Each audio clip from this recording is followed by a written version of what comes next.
Anyway, here's another blow to co-working spaces. Well, can co-working spaces survive the pandemic?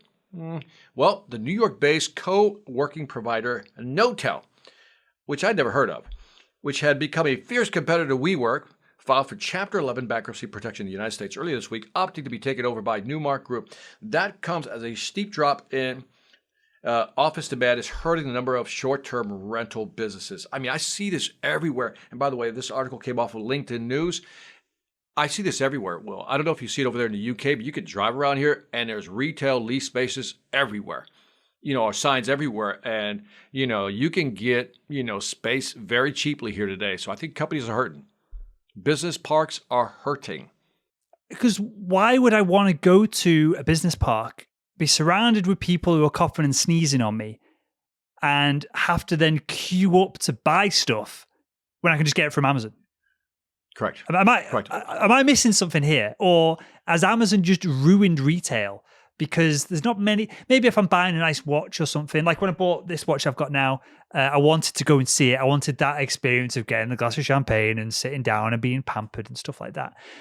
But that's the value add because obviously it's more to buy from a shop than it is to buy one, even grey market or get it imported or something like that. So I'm happy to pay that a little bit more for that experience. But if I'm going buying some boxer shorts and a t-shirt, maybe I want to try the t-shirt on. So I've undermined myself there. But most things, I don't want to go and queue up and waste time. I need stuff now. I'm almost addicted to that Amazon same day delivery. I order it in the morning and it arrives in the evening. I'm almost addicted to that at this point. I think they've made us addict. That's why Jeff Bezos is leaving Amazon. He says, "Well, I've addicted the world. Time to move on."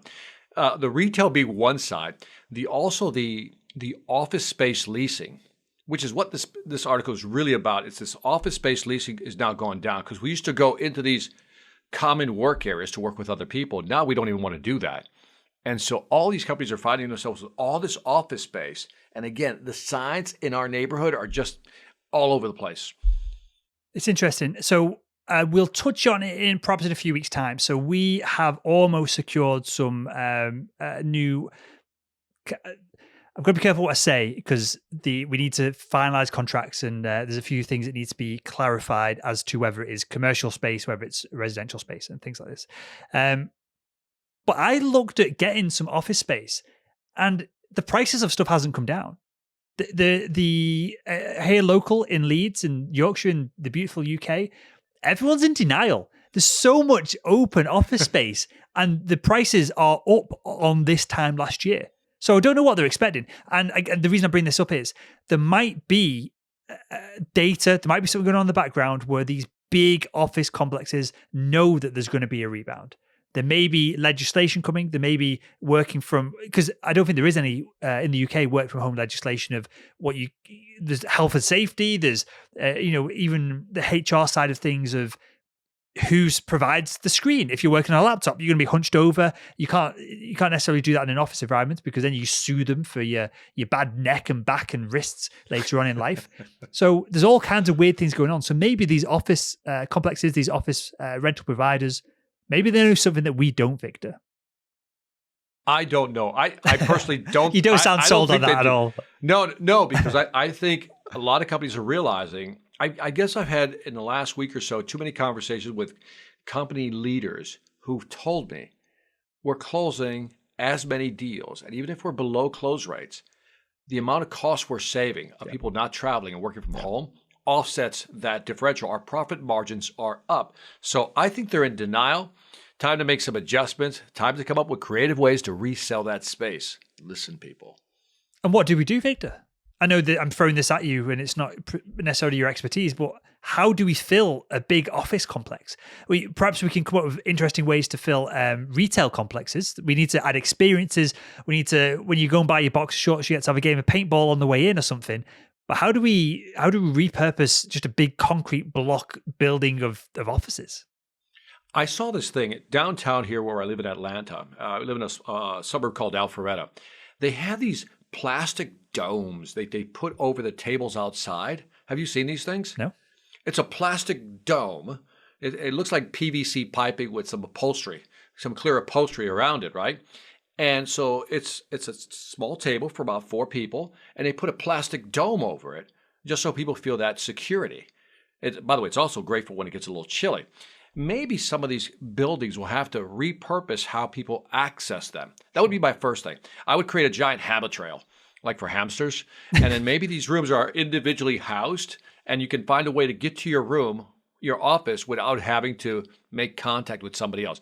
I don't know how you would do that. I'm just throwing that out as an idea. You can pop into your cube without, having to say hi to anybody. So this is a longer conversation, Victor, and perhaps a politically charged one as well. But do you feel like culturally we're going to go back to normal after all this? And for context, in the UK, we've now vaccinated 10 million individuals. I think we've vaccinated, I might be slightly off on this, but it's about right. We've vaccinated 90% of over 75s in the UK now. So we're getting to the point where hospital admissions are dropping, people dying each day are dropping because the most vulnerable people who are likely to be admitted to a hospital and who are likely to unfortunately die from COVID or complications via COVID have been vaccinated. So the data is now showing that everything is now dropping into being passed from one person to another. We call it the R number in the UK. The number of people that you would pass it on to is dropping as well. So the virus is going to be under control at some point in time. Who knows when? It will be under control as long as everyone gets on board with the vaccines and all that good stuff. But do you think culturally this is going to scar people, like mentally scar people, that they don't want to shake hands, they don't want to be in an office environment, and they don't want to be surrounded by other people because they've had, and it depends on, your circumstances, who you are, mental health, all this kind of stuff.